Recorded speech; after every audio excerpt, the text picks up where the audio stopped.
What's going on, Peeps? It's your boy Pete, and today we're going to take a little trip down memory lane before we try to get a glimpse of the future for the Pokemon trading card game. So, many of you guys probably have the same opinions about Scarlet and Violet as I do, which is so far, it's kind of been a bit of a letdown. I think most people are pretty disappointed so far with Scarlet and Violet. And I think that there's a lot of reasons for that. Don't get me wrong. Like there's definitely a lot of different reasons to both enjoy it and to also, not enjoy it. But historically speaking, Pokemon does tend to shake up what they're doing. Pokemon always comes up with some sort of new trend and something new to keep fans happy, keep collectors collecting, and keep everything spicy. And I definitely think that they're going to do that again here in the Scarlet Violet era. I'm really hoping that they do it for the next set. I'm not sure that they will. Hopefully we can get something changing though. Like, right? Like something's got to give. We need something more than what we currently have. So if you look at it historically, right? Pokemon came out back in 1999. You had base set, you had jungle, you had fossil, you had base set 2. All great sets. All had their own thing. It was the dawn of Pokemon that was first coming out, so everything was new. And after Fossil, they went ahead and they finished out the whole 151 Pokemon.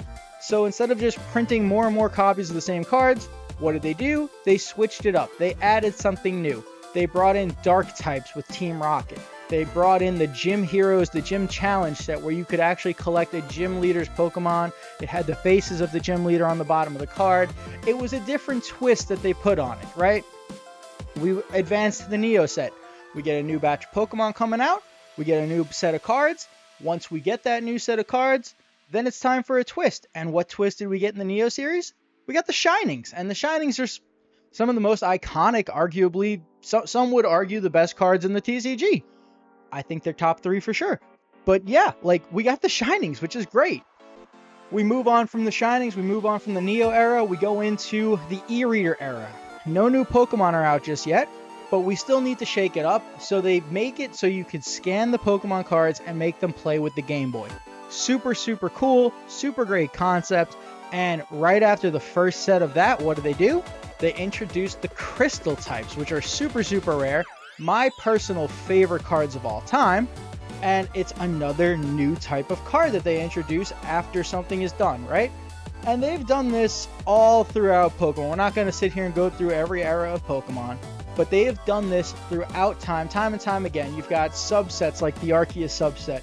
You've got the Legend cards with the top half, bottom half. You've got the shinies that you get from, there's Hidden Fates with the full art shinies, but I'm talking about the reverse hollow shinies, the Call of Legends shinies. You've got the black and white ultra rare shinies with the gold borders. Those look beautiful. You have gold cards, you have rainbow cards, you have full art cards, you have alt art cards, you have every other type of card out there. And they're always doing just something new. And they've done that all the way up through Sword and Shield. So if you look at it, Sword and Shield, first 4 sets, we had rainbows, we had gold cards, we had full arts, which we had already had from Sun and Moon era. Then, after the 4th set, we got Battle Styles. We introduced the alternate arts and the secret rare alternate art VMAXs. Super, super cool cards. Everybody loved them. It sold like hotcakes. It was great.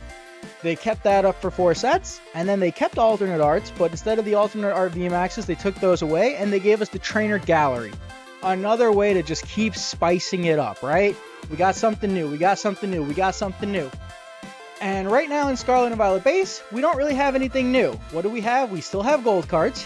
We still kind of have Trainer Galleries with the Illustrator rares, and we still borderline have alt arts. I think that they're more like the Galarian Gallery alts than just the traditional alt, but we have the special Illustrator rares, which are kind of like alt arts, right? So we don't have anything new yet, but Paradox Rift is that 4th set, right? This is the set where they figure it all out. They introduce all of the new Scarlet and Violet era Pokemon.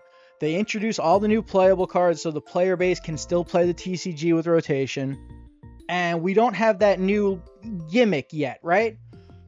So, I know a lot of people are disappointed right now with where Scarlet and Violet is. This is my message. don't be disappointed. Don't worry about it. Pokemon does this, and they always find a way, and they always have something up their sleeve, and it always works. Whatever it is, it works. You know, I remember when Rainbows first came out, they were the bee's knees. When Altarts first dropped, everybody was like, "Whoa, what is this? This is crazy!" Like, it's gonna happen again. So hopefully with the next set, we'll get the new gimmick. And this is just going to be kind of I don't want to call this a prediction because I don't actually think Pokemon is going to do this.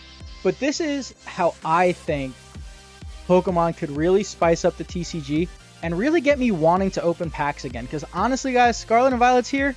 I haven't wanted to open any packs, barring 151, which is like a nostalgic side quest kind of set. But the main series sets, I haven't wanted to rip packs at all, and I actually haven't been ripping that much. You know, for Sword and Shield era, Sun and Moon era, I was ripping a case or two of every set. Of Scarlet Violet, I don't think I ripped a full case for anything. I think I ripped 3 boxes max. And I think these are some fun ways that I think that Pokemon could improve it, and I think that they could right the ship. So way number 1 is one that I've seen rumored a lot, and I've heard a lot of different people talk about. Personally, I don't think this will work. But what if we had numbered Pokemon cards? Numbered Pokemon cards could be cool. They just introduced numbered cards into Magic with like the One Ring. They've been in sports cards forever. So like the concept of having numbered cards could be kind of cool. For me, I don't think that really fixes Pokemon as a whole. I think that would give it a really, really quick grab and a quick allure. And like whoever pulls that, you're going to feel really happy. But, you know, just like Magic, when the One Ring was out there, those booster boxes were selling for like $400. The second the One Ring got pulled, they fell back down to $80 booster boxes and nobody wanted to open it anymore. So I kind of feel like if you just put serial numbered cards into the sets, it would kind of have that same like output. I don't really think that would fix the problem as a whole, but I have heard it rumored a lot, and that's why I bring it up. That's personally not what I want to happen. We'll see what happens though. Something I think would be really cool if it happens, that I'm probably in the minority. I think it would be really, really cool if Pokemon made lenticular cards, and the lenticular cards were like the chasers. So they've done this back in Japan. There was a Japanese promo card. It was a Deoxys lenticular. And so for those of you who don't know what a lenticular is kind of like 2 images. Depending on how you shift it, you'll see a different image. So like these right over here on my wall back there, these are actually lenticulars. You might see them at the card store. You look at them one way, you get a Lugia. You look at them another way, you get I think it's Vulpix with Lugia. So I mean, like, they're just cool. I love those. I love the Deoxys promo card that there's Japanese exclusive. I think it would be really, really cool. I know Pokemon has the printing capability to make lenticulars. I know that they've done it for a card before. I think it would be a really, really cool concept if they made lenticulars part of a main series set. I also know that I am definitely in the minority because not a lot of people like lenticulars the way that I do, and I respect that. But yeah, that would be for me. If I could have any one thing in the Pokemon card hobby right now to get me excited to rip packs, it would be lenticular chase cards. I would love to have like the regular card, and then if you shift it a little bit, the alt art version pops up, and if you shift it the other way, maybe you get like the shiny version or something. Like, I think that would be super, super cool. That would get me back into it for sure.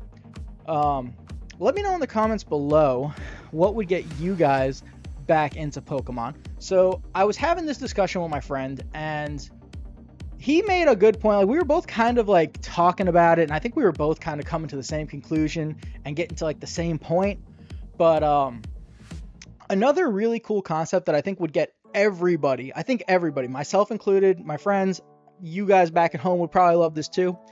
If Pokemon made some like secret rare chase cards that were solely based off of Pokemon lore. So you could do so much with that. Pokemon could do so much if they made a bunch of different alt arts. And you don't have to do it in one set. This could be throughout the rest of the Scarlet Violet era.